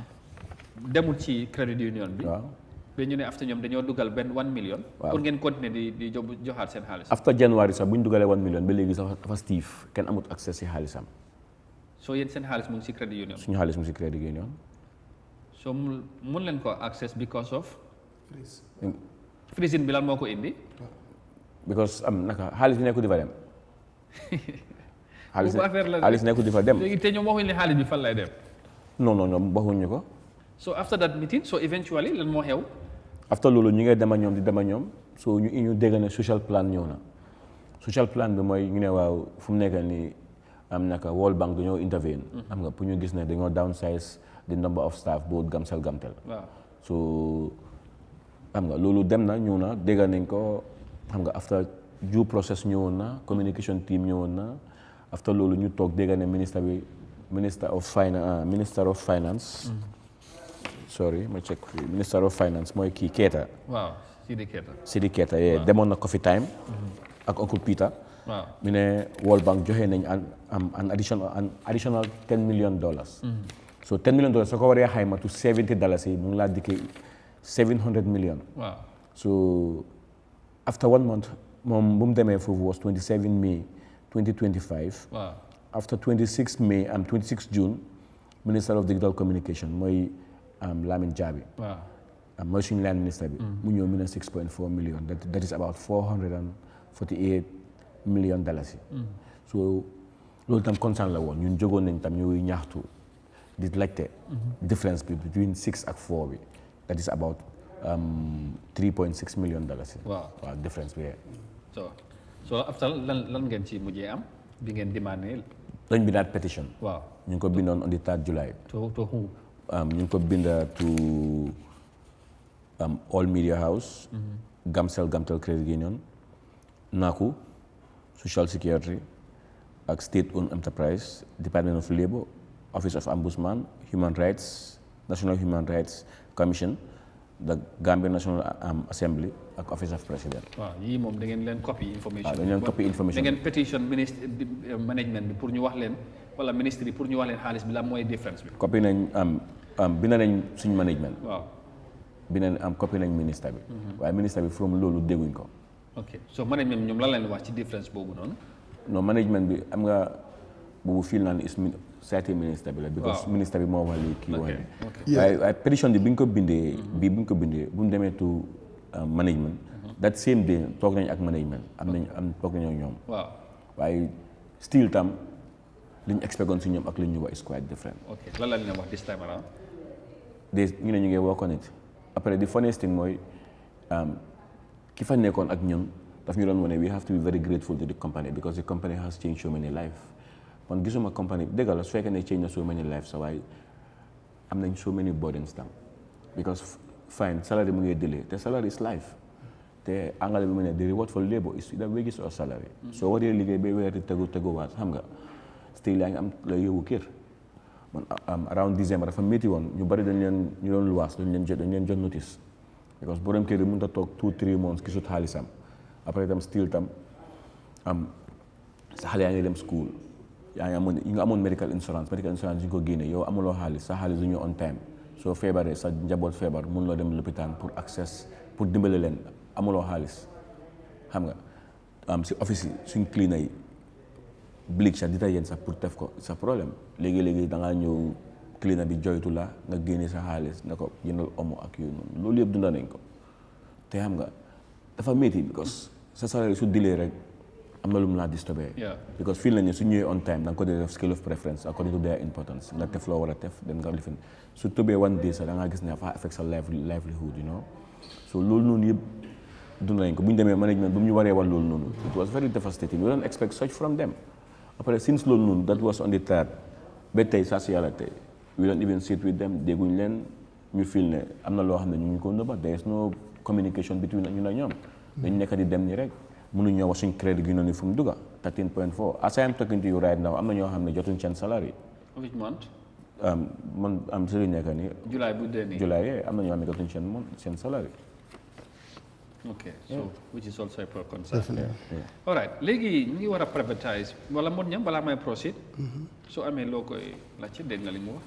waaw ok man xam naa man fu maa ñëw rek mooy ne compagnie bi ku ne dégg na ne problème déjà problème. ndax fooguloo na lii yëpp compagnie problème bu mu am bu ko déggoon ne sax ñu ngi ko bëgg a jaay. ba sax ñu yéegoon ne sax am na ku ñu waxoon ne mooy gën a fay price pour ñu jaay ko waaye after déggaatu si dara. fooguloo compagnie bi jafe-jafe yu mu am moo leen yóbbee lii yëpp wala yéen li ngeen bëgg. ndax compagnie bi ak lu mu daanu mun na def lu mu leen war a li ngeen si lim si xëyee war mën attan na ko mun na koo def ak tam foog nga ne seen tattin bi nga wax nii loolu dana génn wala dafa delluwaat si compagnie bi wala si management si la delluwaat compagnie bi dafa daanu daal si li ñu wax ndax loolu yow mun nga koo dëgëral fii.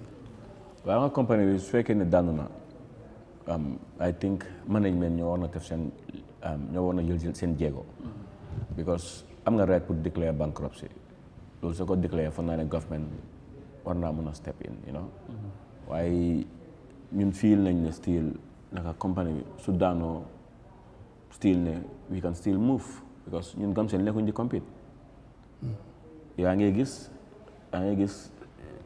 within Gambia xam nga yeneen compagnie they are doing extremely good te nga ñoo leen fi njëkkee ñu daan wax ne njëkk a juddu njëkk a baax xam nga ba léegi su ma génnee sax nit yi di ma leen njëkk a juddu njëkk a nele xam nga waaye still xam nga rek ñu ngi seet daal. but there's a problem. there's a problem there's a problem waaye problème boobu noonu man ma si wala érable ma si mën a am lu set foog naa ne management ñoo nekk ni right position pour wax leen ne waaw lii la because ñu dañoo liggéey lu ñu war ñu def ko den foog naa ñoom ñoo amee decision making bi management ñoo amee decision making so automatically I think they will be in position pour explain what is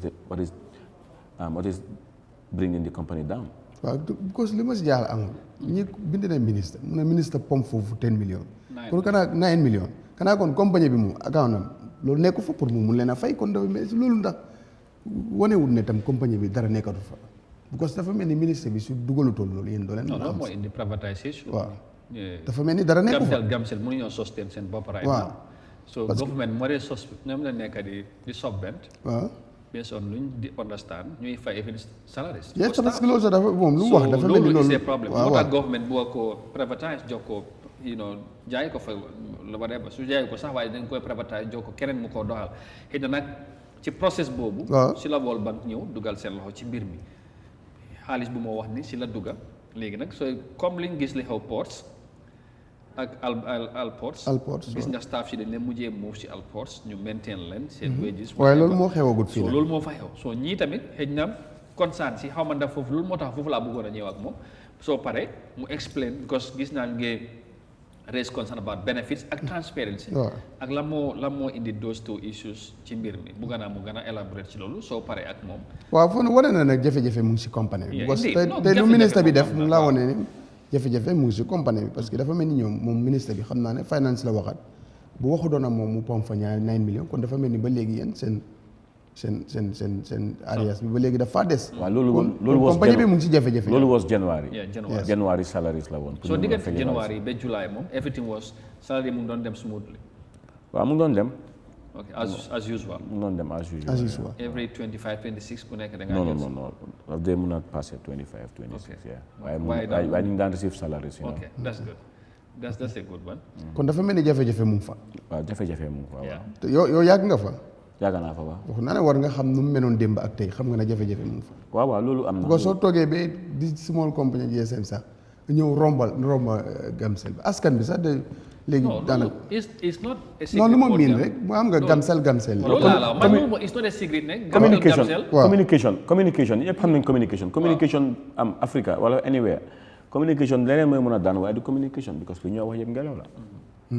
xam nga am ñu fi nekkoon suñ counterparts yi last year or year before last ñu doon struggle waaye tey fu mu nekk nii almost ñoo nekk di lead si you are right we know te ñoom bu ñëwee ñoom wàññiwuñ staff World Bank intervenuñ so feel naa ne xam nga the idea of World Bank coming will have been a second thing restructure la baat rek nga develop because am problème bi yëpp du ñun ñu ngi liggéey ñun lu ñu war ñu ngi ko def waaye soo amul loo xam ne mooy backbone bi su fekkee nekku fa du mun a dem. backbone in this case mooy lan. backbone bi of course mooy management bi ñoo war na jël seen jéego gis ne waaw things dafa work because fu ñu demee ba wane ne comme years ago ñu ngi am problème bii nii ñoom mënoon na ñoom mën a jaamaarloo ak government ñu wax government ñun lii mooy suñu constraint dañ bëgg ngeen dimbale ñu te soo ko seetee Gamcel bokk na si compagnie yoo xam ne macha allah ñun ñëpp Gambien lañ te tey fu mu nekk ne soo ñëwee indi dis redundancy package ñu ngi laa woon ne the number of the affected staff is substantial. My last petition be, according to the restructuring program, out of a total of 1,056 staff, 706 are to be removed, with only 350 retained. The report further indicates that 520 staff under the age of 55 have adopted the voluntary departure, while 155 of age 55 and 59 are to be taken out of voluntary retirement.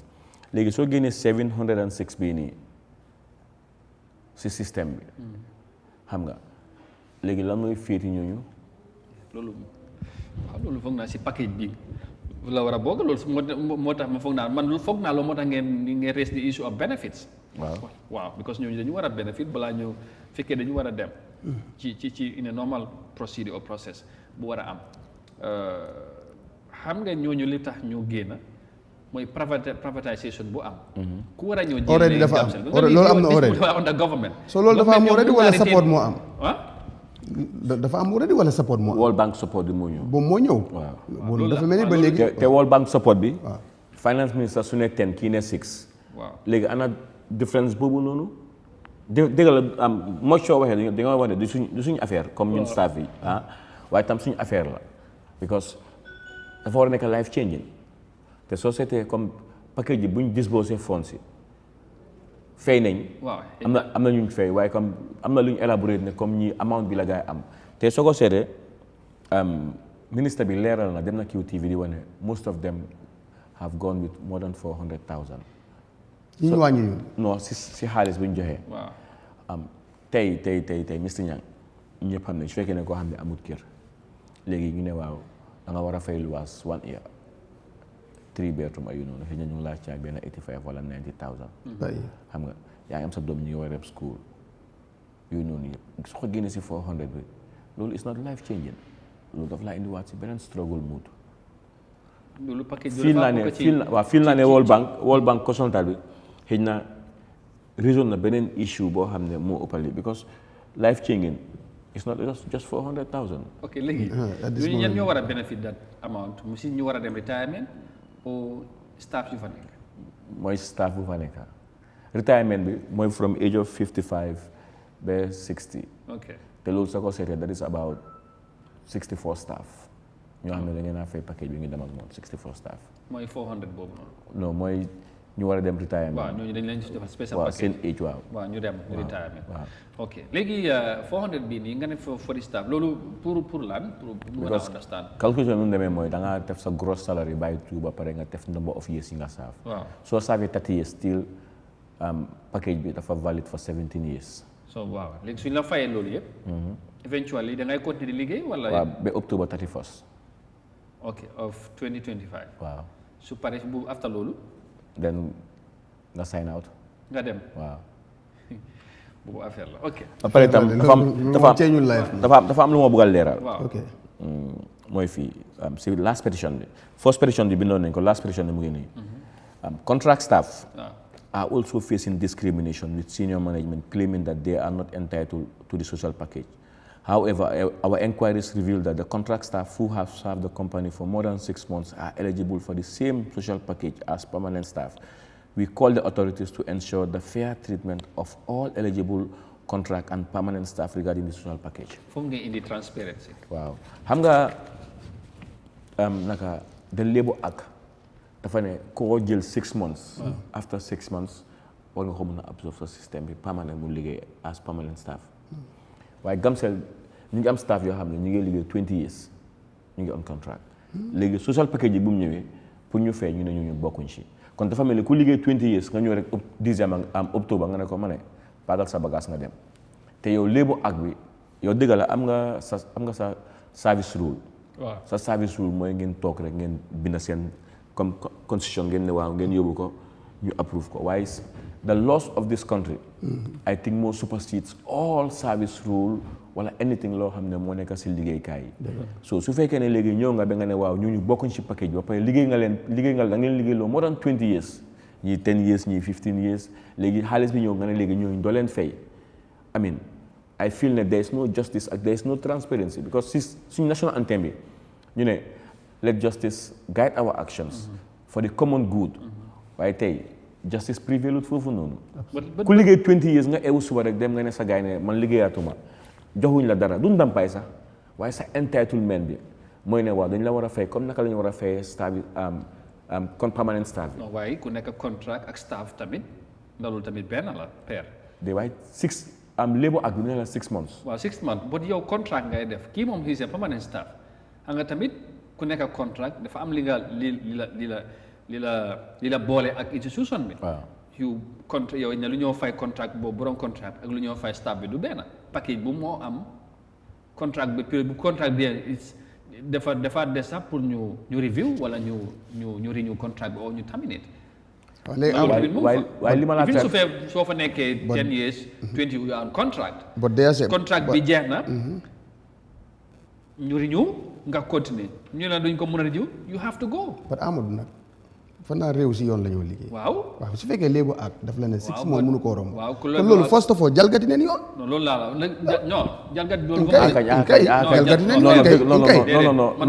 non dañ jalgati kay Amadou léegi ak bi léegi ak bi ñoom lu tax xanaa xamuñ ko 6 months waaye compagnie bi ñoom xam nañ loolu waaw 6 months bu da nga ne mën ngaa nekk fekk yow nekkuloo on contract wala you are staff 6 months da nga war a nekk probation waaw that period dañ la war a liggéey lañ war a def ñu staff la wala ñu bàyyi la nga def waaw ñoom léegi compagnie yow nit ku mun liggéeyam nga sign ko contract loolu sax contract mu la wax de waaye léegi compagnie bi sign contract for 6 months 6 month contract 1 year 1 year contract 2 years contract lañ bu pare dañoo def review ma xam yow li taxaw ma jël la ndax def nga ko wala defuloo ko mu jaar yoon boo defee mu deema mari ñu nga continuer waaw si kër bu nga xam ne këri nguur la loolu moom nga gamsel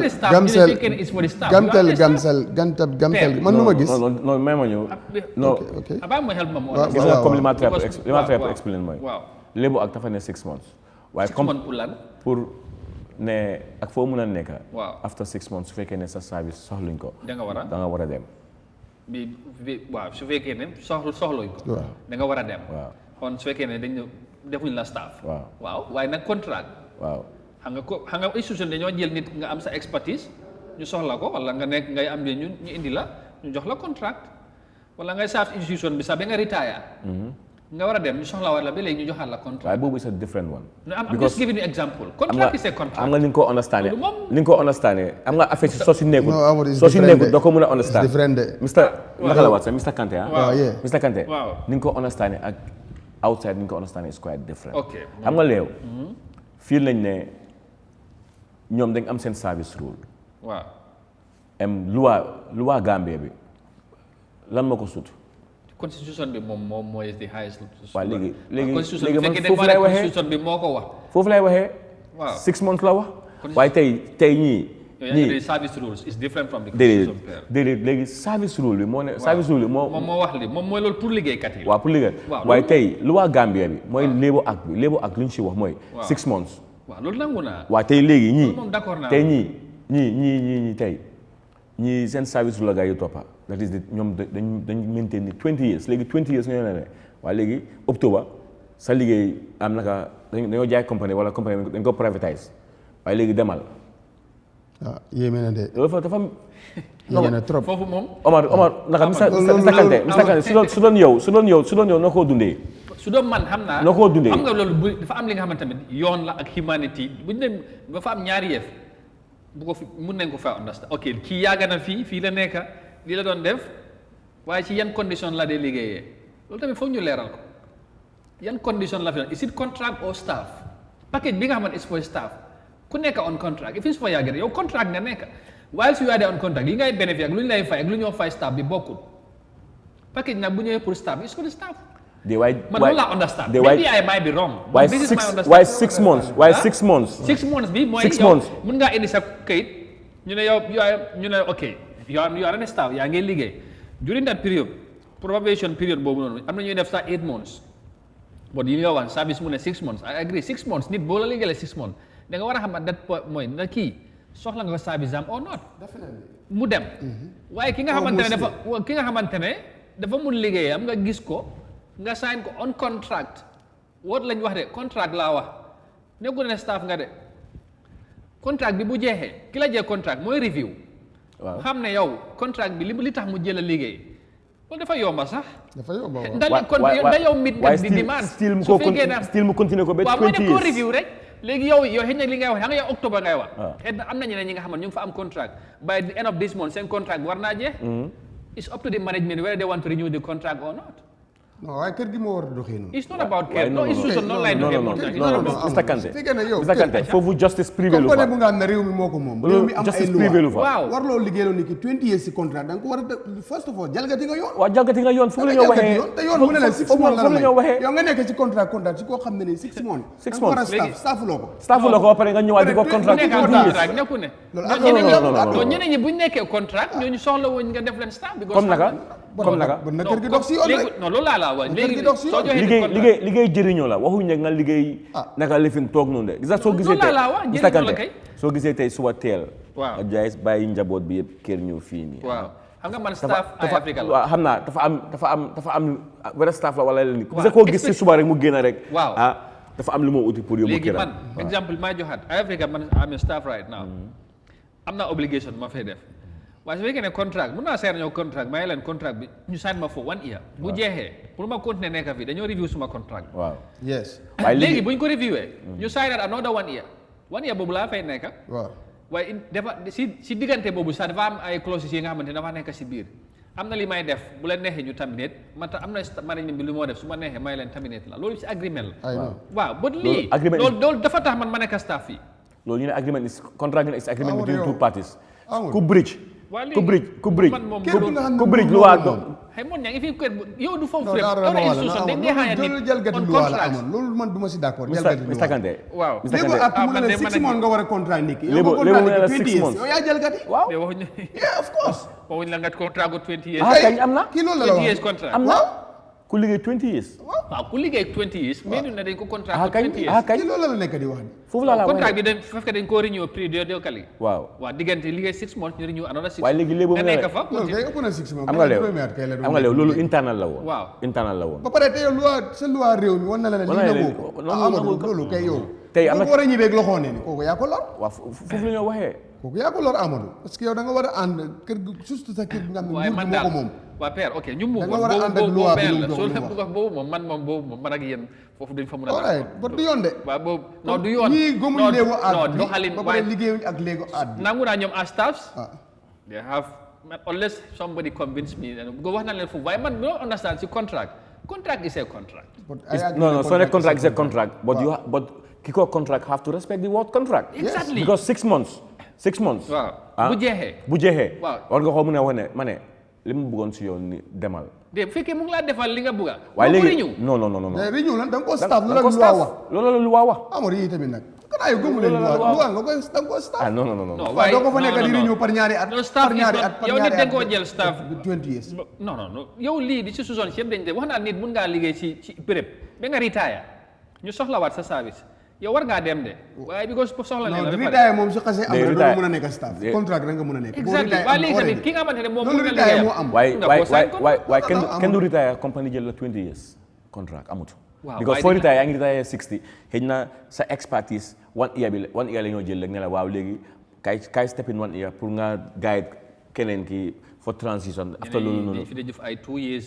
renewal contract am nga loolu ko lay waral am nga loolu ko lay waral am nga loolu ko lay waral naka interest company bi la waaw te gis nga interest company bi boobu second la waaw gis nga interest naka dëkk bi mooy force ok léegi lan ngeen nekk di demande intercare da ngeen bëgg a ñoo boole leen ci package bi waaw ñooñu waa gars yi am naka baaj boobu noonu ñu ngi ñaax pour ñu boole leen ci package bi ok waaw loolu la gars yi ñaax some of them they are part of this 200 yi nekk si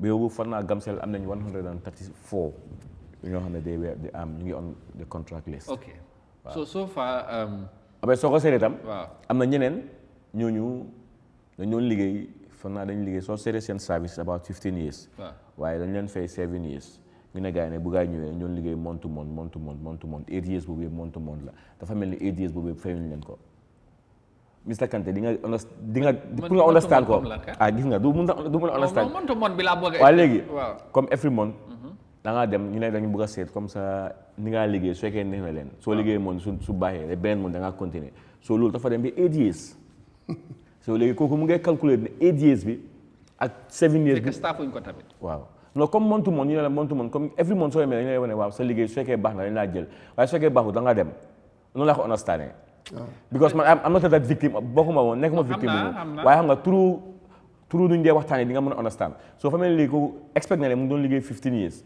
moom calculé na lu mu war na am waaye léegi gaa ñoo nekkoon léegi 8 years bi boobu month to month la boobu bokkut si li moo tax ñu ne suñ civil service dafa need reform sakatuma gamsel yi sakatuma gamsel lii montu moom liggéey kay montu moom exactly moo tax xam nga tamit waaye yow liggéeykat bi da nga war a xam ci lan ngay liggéey moo tax government dañu war a make sure dañu war a def this reform ñu review all this system definitely am kuy liggéey da nga war a xam si yan condition ngay liggéeyee lan mooy sa benefits loo war a am moo tax ñu ngi wax ne subordinate am na te ñenn staff si lu ñoo dund suñ mu ñoo complain de moo tax yéen sax am ngeen sant because ñu bari léegi Mr Kante su ma la explainer gis nga the other side Gamcel soo ñëwee foofu most of these cleaners dañ bokk ci category of contract boobu noonu they are very vulnerable xam nga léegi single parent lañ yaa ngi am about 3 or 4 kids pour take care ñi seen jëkkër dañu feebar ñi seen jëkkër dañu late léegi nga ñëw ba octobre nga ne ko demal koo xam ne spend na life am yëpp ci compagnie bi liggéeyal ko fan la muy mun a demaatee pour mun a amaat liggéey xam nga loolu moo tax xam nga moo tax ñu ngi ooj government xam nga moo tax ñu ngi ooj government ñu ngi ñaan government xam nga pour ñu look into our matters. I think the ministry or the minister should do that. waaw moo war a make sure loolu staff si yëpp Mr Jabi Mr kii Jabi digital economy exactly digital economy waaw moom moo central la nekk dafa war a make sure ku nekk foofu noonu yëpp ku nekk am ñu jëm a seet lu muy méngu lu mu war a am ci benefit ñu am ko but nit ki liggéey that much long because problème lañ am suñ civil service bi moo need revamp dañ ko war a defaraat parce que doole bi yëpp management bi foofu ñooñu yéen da ngay am chance yenn staff si bu ñoo wax because staff si tamit déggoo wuñ amagum ngay wax Sénégal da ngay gis ne staff association for exemple ñoom di doole buñ am even for example RTS bu Sénégal amul luñ dalan defantewut ak laas da nga gis management bi nga xam ne ñoo defam yóbbu la nga toog kër te waaye dañ lay fay li na war a fay waaye dañ laa pour mën la frustré doo whatever doo liggéey but loolu da nga gis association ñooy taxaw bu fii ñun suñu staff association yi sax in some institutions they are very dormant staff association yu bëri under management leen den they work line na Kante ma li ma la wax du support ni ñun ñëpp boo demee Kante ma li ma la wax Kante ma li ma la wax nga ma la laa góom mooy dëggal ama laa góom man kenn du ma kool ne ma bul sign bul def lii nga man soo gisee may jóg man jóguma pour man kenn tey suñu bàyyi woon tey constant service su ñëwoon fii du xiit fii waaye suñu la jiitalee da nga am pour dem te gis nga dem bii nii dañ ci séntu lu nekka because ñun bu ñëw expectoon nañ ne suñu job is at stake definitely because personally ku la mun a jël di la ooyee rebelle di la ooyee hooligan staff association président bi sax laas waxam bi mooy Roland Gbagbo te we take it we know fu mu nekk nii wax nañ ko West Coast wax ñu ko ñëw wax si fii duñ ko mos a jël light loolu bëgg a def ku ma mun a ooyee beneen tour apart from my name or my staff number I will make sure I will know what to do because dëkk bi dafa am loi. Are you threatening illegal action or what? No threatening ma de dama expect ne man I'm called Pierre Ndiaye. doo ñu di ma ooyee rebelle I have my family dama am suma doom yaa ngi dem school dama am neighborhood te rébellion foo ko oo nit rek is threat. loolu du yoon sax. loolu threat la nga ma ooyee hooligan I've never caused any problem. man I'm not violent. man ku nekk laa jox respect you know so expect ma nit di ñëw di ñu ooyee those names après di ñëwaat di jëlaat sa whole life di ko toon di ko ne Laurent Gbagbo ñëpp xam nañ lu xew Ivory Coast. am nga ku war a dem bay all loolu Christian wala muslim sax doo jël those names di ko alternate because dañ feel ne li fa xew dafa yéeme ba nga xam ne nit warul di ko xool di ko xalaat sax. because rebellion baaxut. fi mu xew si dëkka the kids and the women are very vulnerable. xam nga yal nañu yàlla musal si loolu noonu ak mbooloom koo xam ne yaa ngi xalaat yooyu noonu di ko impose sax collègue si loo xam ne liggéey leen boole tey fu mu nekk nii li mun a xew rek people take it in good faith waaye ñu ngi ñaan government pour government look into Gamcel matters xam nga transparency amu fa après ñu ngi feel ne there is no fair play si ground bi ñu nag suñu management they are not treating us as fairly yeah because feel nañ ne comme su fekkee ne lii xew na nit kan laa liggéeyal years xam nga lii xew war nga ñoo mën a treat very fair su caaxaan passé ñun nag maga rek a léegi 8 o'clock 4 o'clock su passé subtitle bi si biir office bi la am suñ génnee dañoo jàmmalante as Gambians xam nga dugga fii génne fii ñu ñibbee na lañ waaye li ñoo ñaax rek mooy let them try and see how best they can consider these things ñoom ñu ngi amee pétition bi ministre ba amee pétition bi dañ ko review xam nga seen naka lañ ko mën a doxalee. léegi yéen lan ngeen bëgg pour ñu jeexalee foofu lan moo nekk yéen seen demands finally lan ngeen bëgg management bi def as far as yow seen demands yi are concerned. ñu ngi demand suñ social security suñ credit union bi. suñ 13.4 bi. boobu du suma xaalis man kenn xaalis yi concerne staff bi yëpp la boot Gamcel. waaw. sorry bu Gamcel 13.4. boobu xaalis yi. million waaw 13.4 million dollars. suñu xaalis boo xam ne ñu ngi koo save man suñu ma direct 3000 ñu ngi direct keneen 4000 ñu war koo jël accommodate yëpp gaara yëpp war koo yóbbu foofu si union bi yóbbuwuñ ko soo bàyyee xel fu mu nekk nii lii c'est a personal statement of the credit union credit union ñu ngi make recommendation bi was Gamcel management and credit union board should discuss and come up with strategies and payment plans on how to settle these overdue areas. These are only savings for some staff and they cannot have access to withdraw or have any loan with the credit union for this saving. I'm going to credit union not have recommendation. The other recommendation is credit union management and board should make sure all the remaining staff and contractors monthly saving contribution stop deducting from Gamcel payroll or to the bank as standing order. Def nañ loolu noonu yëpp stop nañ loolu comme muy dem si management muy dem standing order waaye ba léegi mënuñu am accès si suñu xaalis bi management ba léegi mënuñu ñëw pour explain ñu why ñoom mënuñoo wax ak credit union pour credit union release suñ funds yi. The third one is there should be need for adjustment. When we come across and confirm oversight payments made to confirm on payment areas is to be included in the report. Loolu noonu yëpp naka dañ koo ñaxtu government pour ñu seet naka ñoo mën a work out suñ things you know because feel nañ ne su fekkoon ne comme there was transparency on audit lii duñ ko mën a egsi man li ma liggéey Gamcel yi musuma gis national audit ñëw Gamcel and loolu is very important Gamcel is a big institution boo xam ne they have to engage national audit pour ñu ñëw jox suñu audit report ñu mun a xam pharmacy stance man maa ngi dugg suma almost 9 years musuma faa gis audit te su fekkee ne comme national audit ñëwoon nañ mënoon nañoo make seen recommendation ni kon tey fu ñu egsi nii duñ fi egsi because feel naa ne su fekkee ne mu ngay def ni di def ni ñoom mën nañoo bind recommendation bi mën nañoo advice xëy na government wala advice anybody koo xam ne it's in charge dañoo mën a see forward waaye ba this time ñu ngi egsi si lii te tey fu mu nekk ni we are almost coming to an end because man fi ma doon liggéey balaa maa ñëw fii that was not it things were moving smoothly waaye am nga tam life is like that yàlla fi la oyee fii su la indee fële tam nga gëm ne loolu yëpp yàlla la du yow you know yeah so believe naa ne those things has to be put into place finally we seize this opportunity to express our expression for the cooperation and assistance received from the Gamcel Treasury Department and Credit Union Office during the exercise te lu ñu gën a mérite sax Mr. Kandji last week Credit Union dañoo am seen AGM ñun ñuy save suñu xaalis si union bi amuñ access dañ ko downsize ñu ne waaw tey sales customer care benn rep security benn rep fii naka technical benn rep si koo xam ne man maa ngi dugal suma xaalis yaa ngi ko téye 3 years man waruma laa mun a laajte ndax am naa dividend wala awma dividend lu tax ngeen free suma account bi ngeen select few members rek ñu ngi dem represent ñu te bu ñu représenté ba léegi bu ñu ñëwee filter wuñ information bi su ñun so xam nga ne foofu tam transparency amu fa management feel nañu union bi feel nañu xam nga those things indiwaat na yeneen members yi non comme ñun mi seef suñu xaalis AGM leen doon AGM te su fekkee AGM la war nañoo mën a dem ñun of course pour ñu mën a xam soo xayma ngeen yéen xaalis yu fa nekk comme na ngeen xayma waaw 13.4 mooy xaalis boobu mooy xaalis bi te and I think that was around January because January bu ñu demee gars dugal nañ 1 million so fa mel ni February March ba up to date dafa mel ni xëy na am na loo xam ne mu ngi fa waaye bu loolu mënuma koo leeral because amuma lu ma leer foofu noonu waaw amuma lu ma leer all right I just I continue am na loo ko bëgg a laajte ma ko yéene non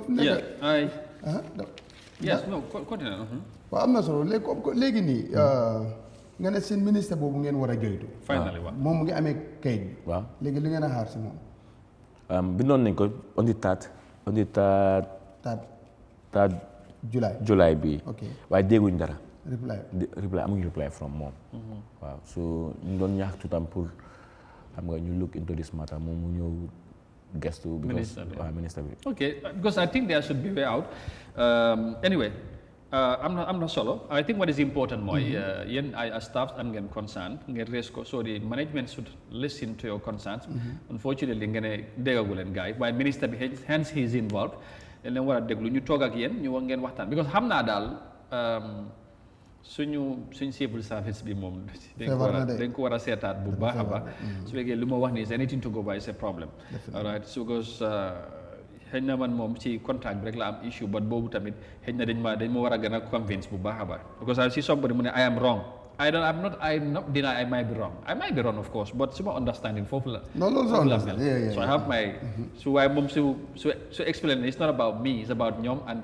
the people to understand exactly am na ñi nga xamante ne understand nañ ci ma waxee but xëy bi suma gis-gis ak xam ci mbir mi dafa uute ak moom fi ma waxee loolu moom I have every right to argue on that and I needed you to tell me exactly naka lay demee bu baax why I am wrong I would have appreciated xëy na balaa programme bi di jeex ma ànd ak père bu baax amul leneen laa bëgg a laaj père moom man ma daal lu ma bëgg a laaj père mooy finally waaw seen élec ñoom 200 something people seen élec si compagnie bi ndax rafet nañ si njor ndax gos Gambie fii nii management always ku fippu rek ñoom da ngaa nekk seen onda yees nga ànd comme seen boy nga leen dee bëgg ngeen nekk moo tax staff ñu dee nekk staff yii nii yëpp boy management leen dee nekk so naka seen élec noo leen bàyyi xel seen élec foog ngeen ne da ngeen a bokk suñuy départ octobre wala foog nga ne yéen di ngeen fa des wala bu ngeen fa des itam nag ngeen fexe ne ngeen a dundee ak seen management si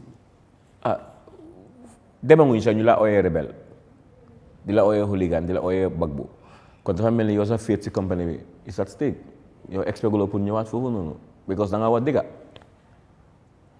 da nga nekk di fight dëgga nekkul da nga fight dëgga sax because fight mooy yaa ngi use force waaye yaa ngi advocate dëgga so ñu feel ne yow niluñ la suñu système bi because man personally sax with the atmosphere ma nekk di feel right now sax xam naa ne yow yaa ngi live waaw maa ngi live start naa live last week waaye xam naa ne atmosphere ma nekk di feel right now sax mooy ne yow soxluñ la because yow all those names rebel hooligan bagbu xam nga si koo xam ne da ngeen amoon jaama loolu moom waroon moom waaye tam ñun tam duñ ko bàyyee noonu de because man xam naa ne ku ma ooyee rebel wala lifin dëkk bi am na foo xam ne mën nañoo dem foofu noonu ñu woon ñu ne yow lii nga eelool man tam lii laa eelool du ma pare pour jël beneen tur bu utee suma waajur yi buñ ma tuddee I hope they will be conscious of that because loolu moom warut fële da ngeen am wax naa ko West Coast waxaat naa ko fii te tey mooy nekk suma last day maa ko wax du ma ko waxaat kenn ku ma mënta oo suñ dajee nga romba waaye comme lan nga catégorise di ma ooyee yeneen tur I want to take it ok léegi fu mu nekk nii loolu moom I hope ne ñu koo def wala ñu ko wax dañ waruñ koo def time bi jeex na père fu mu nekk nii lan moo war a nekk seen immediate action soo leen déggut management wala fu mu nekk nii comme salary bi mu ngay dem smoothly apart from the credit union boobu moo nekk seen main concern bu des loolu ngeen bëgg a ñu régler ak xëj na package bu war a ñëw yegg transparency ak benefits yi loolu yëpp rees ngeen ko so lan ngeen di wax xëj na wala lan moo war a nekk seen next step so in case déggu leen gars yi I hope ne ngeen dégga leen but boo leen déggut gars yi ndax am na leen loo leen bëgg a def wala da ngeen bëgg a maintain di bind gars yi ay pétition wala lan la wala am nga yeneen plan yi ngeen bëgg a def because foog naa ne suñ fi jógee bu ma jógee West Coast ñëw fii foog naa ne junju doy na borom xel anyway ñun still comme ñoon liggéey si jaama si njekk ak talanga still mën nañoo nañ leen déglu suñ doors are open xam naa nag da nga feel big pour waxaa ñun because ku la binda pétition ñaari yoon ba léegi parewu la pour waxaa moom nga gis ne kii suma junior staff la waaye sa junior staff yaakaar naa liggéey xam nga liggéey boo xam ne mu ngi laa njëriñ because soo seetee cash power bi ñun ñoo ko liggéey xam nga xaalis bi ñoo ko save because man maa ngi on customer care maa ngi sales cashier ak yooyu noonu yëpp ñun xaalis bi ñoo ko liggéey xam nga su méttee ba métti sax still mun nañoo toogal as family pour ñu resolve things waaye suñ main concern right now mooy suñ credit union bi because boobu su fekkee ne sax soxlatuñu si liggéey bi wala dara amut sax war ngaa mën a dem li nga doon denca nga jël ko nga dem jëli ko definitely ñu ngay ñaan gaay yi ak tam social security am na ñoo xam ne ñu ngi am retirement they are due nañ seen age retirement so feel naa ne tam expect guñ tam gaay yi dem si crédit social security tam duñu fa fekk dara because foofu tam xaalis nekkul di fa dem tayale si paper yi maa ngi di doon ne Gamcel ñu ngi owe social security about 45 million xaw ma 40 something million dollars so loolu tam ñu ngay ñaax government tam pour ñu look into these issues balaa ngeen toll foofu tam waaw because foog naa ne comme li ma ko waxee woon su fekkoon ne comme there was national audit ñu ngi doon dugal si ñun leeral nañ lii bu yàgga bi nga xam ne people buroon nañoo because fii tam comme personnel su fekkoon ne comme lii xamoon nañ ko earlier duñ fi egsi ok so problème bi da ngeen fi ne management bi la waaw management la waaw ñoom ñoo nekk problème ñooy suñu problème ñoo management duñ ne communiquer la ñun suñ doon communiquer da ñun foog naa ne duñ doon ñëwaat bu binaat second petition because first petition bi mënoon nañoo wax ñun ñu seet naka ñoo resolve things because petition bi liñ si binda yëpp mooy li ñoo dunda man su ma la wéyee lu maa dunda keneen wala li moo dunda keneen wala lu moo dunda di ngeen digga da ngeen mën a muñ anyway ñu ngi lay gërëm di la sant thank you ñu wish leen good luck ñu xam yaakaar ne management ne leen déglu seen conscience si ñu mun a régler ko li nga wax nii yëpp contract yi ak yeneen yi nga xamante ne mu ngi fa pending ñu mun koo régler xam naa yombul but comme xëj na yéen groupe ngeen mais soo leen poussé rek solution dina am dëgg so ñu ngi lay jaajëfal bu baax thank you so much am na hopefully we would not try pour amaat la maybe the next 1 week or so a few days ahead nañ dégg na resolve nañ problème dëgg jërëjëf Ba thank you very much thank you so much all right Mr. Kanté mon ñam ba suba inshallah incha allah naka suuf yeneen gars dañoo ñëw waaw ñu ngi stand ba non duñ mën a ñëw because time bi jeex na am naa ëllëg rek dañ ñu ko lebal because xam nga commission bi mu ngi war a start waaw dugga na jaajëfal père bu baax di wax ne lii bari na fi de non bari man am na wóor na am nañu kundee jox si mbiri xel ñu ngi laa wax ne ñoom itam seen credit union seen xaalis noonu la fa lëjee ak seen social sécurité àggut loolu nag social sécurité dañ si war di wax ba pare audit ñi nga wax na seen audit nii de ñu wax ci ñi si am cër yëpp nañ si wax liggéeykat yi ñu bëri ñu ngi leen a rey si seen biir ay credit union yi dañoo am na ñu nga xam ne ni lu bëri lañ si xam am na ñu dee wax seen problème ba pare seen management si ñu ngi si tëdd di lekk xaalis yi ñu seen liggéeykat yi loolu dafa ñaaw waaw li nga jël ko nga bàyyi sa liggéeykat bi yow sax dem benn tukki rek boo ko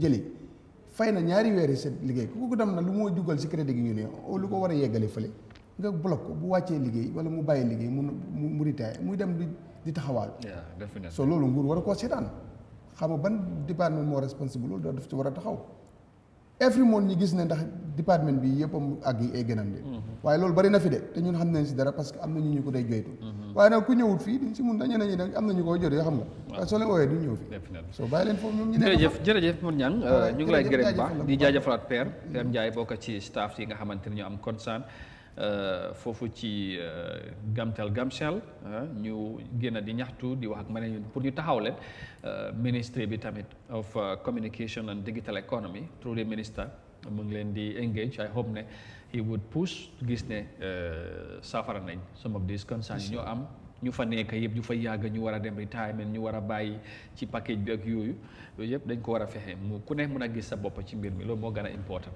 but anyway ñu ngi leen di gërëm di leen sant bu baax di jox leen rendez-vous incha allah suba dinañ fi dellusiwaat juróom-ñeenti waxtu xam naa nag man ak Père buñ génnee rek dinañ continuer waxtaan bi mu gën ma convince bu baax ci contract bi jërë ngeen jëfati thank you very much do have a lovely day we'll be back tomorrow inshallah thanks for watching and bye from us bye bye